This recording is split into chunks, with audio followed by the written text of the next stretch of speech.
My dear young brothers and sisters in Islam, I want to explain to you a surah that each and every one of you has memorized. It is perhaps your first surah that you have memorized in the Quran. It is Surah Al-Ikhlas. Surah Al-Ikhlas.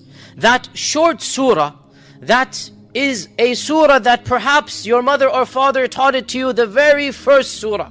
And you and I, we both love this surah because it is so short and sweet.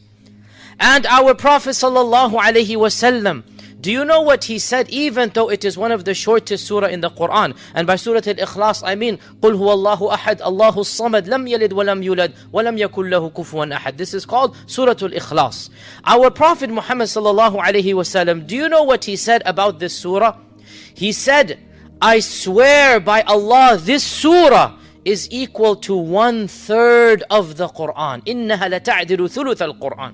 Now what does it mean it equals 1/3 of the Quran? It doesn't mean that if you just recite this surah 3 times, you don't need the rest of the Quran. No, it means in blessings, in reward, it is equal to 1/3 of the Quran. Obviously in meaning, every ayah has a beautiful meaning that no other ayah has. And no one ayah can substitute for another. But in blessings, Surah Al-Ikhlas, this small surah, it will give you the blessings of 1/3 of the Quran. And this is because our scholars say the Quran is divided into 3 primary areas or contents.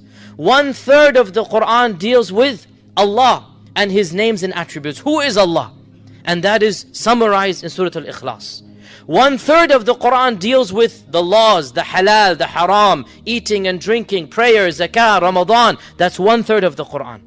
And then 1/3 of the Quran, it deals with heaven and hell and the stories of the prophets. And therefore, 1/3 is Allah subhanahu wa ta'ala, 1/3 is the laws, and 1/3 is the qasas of the past and the future, which is heaven and hell, and the stories of the previous prophets. So Surah Al-Ikhlas, it substitutes for 1/3 of the meaning of the Quran. And this beautiful surah was revealed very early on in Mecca. When one of the leaders of the other tribes, he heard that our Prophet Muhammad ﷺ had a new religion.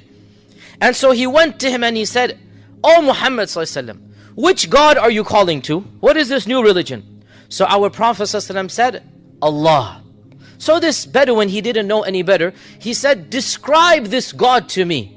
Is he made out of gold or silver? Or is he made out of copper or wood?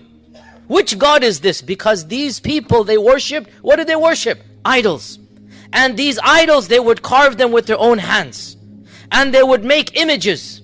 Describe this God to me. Is he like a falcon with the head of a lion and the body of a this? What is this God that you're worshipping? So his mind, this Bedouin tribesman, he cannot understand a God that you do not carve. An idol that you do not make out of wood, make out of iron, make out of gold. So he said, what is he made of? Who is his father? Because they would have gods that have lineages.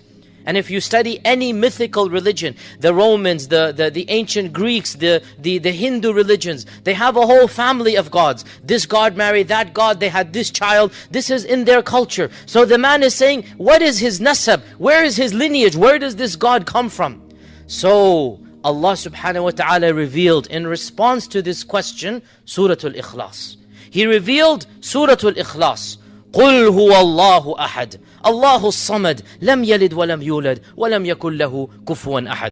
My dear young brothers and sisters in Islam, I want to explain